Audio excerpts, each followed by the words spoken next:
ঋণ খেলাপিদের জন্য এবার স্থানীয় নির্বাচনে কঠিন বার্তা। কোনো প্রতিষ্ঠানের চেয়ারম্যান কিংবা পরিচালক পদ ছেড়ে দিলেই ঋণের দায় থেকে মুক্তি মিলবে না। প্রতিষ্ঠানের ঋণ পরিশোধ না করলে স্থানীয় সরকার নির্বাচনে প্রার্থী হওয়ার সুযোগও থাকবে না। একই সঙ্গে দ্বৈত নাগরিকের প্রার্থিতা নিষিদ্ধ এবং আচরণবিধি লঙ্ঘনে বাড়ানো হচ্ছে শাস্তি।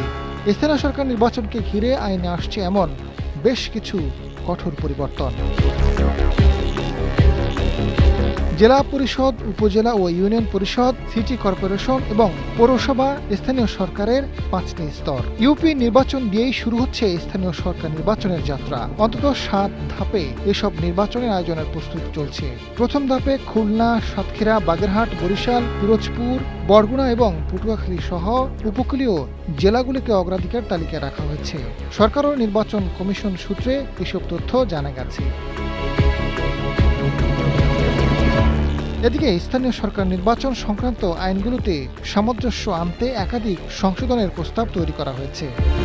দ্বৈত নাগরিক ও শিক্ষকদের প্রার্থিতা, এমপিওভুক্ত এবং সরকারি স্বায়ত্তশাসিত প্রতিষ্ঠানের শিক্ষকদের নির্বাচনে অংশগ্রহণ ও প্রার্থিতার বিষয়ে বিদ্যমান আইনি জটিলতা নিরসনের সুপারিশ এবং দ্বৈত নাগরিকদের প্রার্থিতা নিষিদ্ধ করার প্রস্তাব করা হয়েছে। আচরণবিধি ভাঙলে বাড়ছে শাস্তি। নির্বাচনী আচরণবিধি লঙ্ঘন ও অনিয়মের ক্ষেত্রে শাস্তি কঠোর করার প্রস্তাব করা হয়েছে। 10,000 টাকা জরিমানার বিধান সংশোধন করে 6 মাসের কারাদণ্ড এবং 50,000 টাকা পর্যন্ত জরিমানার বিধান রাখার সুপারিশ করা হয়েছে। নির্ভরশীল ও নৈতিক স্খলনের সংজ্ঞায় পরিবর্তন। স্থানীয় সরকার আইনে নির্ভরশীলের ক্ষেত্রে প্রার্থীর স্বামী বা স্ত্রী এবং তার উপর সম্পূর্ণভাবে নির্ভরশীল পুত্র, কন্যা, বাবা মা, ভাই বা বোনকে নির্ভরশীল হিসেবে অন্তর্ভুক্ত করার কথা বলা হয়েছে।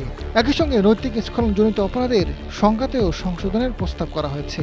প্রস্তাব অনুযায়ী দণ্ডবিধি 1860-এর সংজ্ঞায়িত চাঁদাবাজি, চুরি, সম্পত্তি আত্মসাৎ, প্রিভেনশন অব করাপশন অ্যাক্ট এবং 1947 সালের সংজ্ঞায়িত ক্রিমিনাল মিসকন্ডাক্টও অন্তর্ভুক্ত করার প্রস্তাব করা হয়েছে।